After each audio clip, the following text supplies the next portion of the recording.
Charlie a 9 ans et il assigne l'État français en justice pour non-assistance à personne en danger. Il a été placé pendant plus d'1 an à l'ASE, l'aide sociale à l'enfance dans les Alpes-Maritimes. Voici ce qu'il dénonce. J'espère que qu'est-ce que nous on fait aujourd'hui, ça va pas que acter pour moi, mais pour tous les milliers d'enfants qui sont toujours dans les foyers aujourd'hui. On te tape, quand on te met des vis dans les fesses ou des grosses violences, des fois un petit peu vers la torture.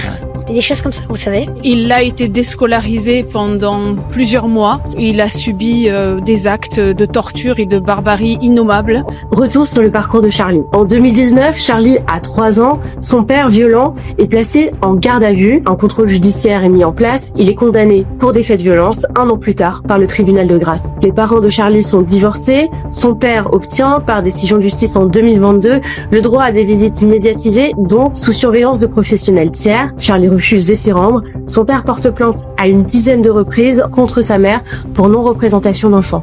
En avril 2023, le placement de Charlie à l'ASE pour 1 an, il y subit, selon son avocate Frédéric Martin, agression, déscolarisation, mauvais accès aux soins. Plus largement, l'avocate dénonce un dysfonctionnement du service public.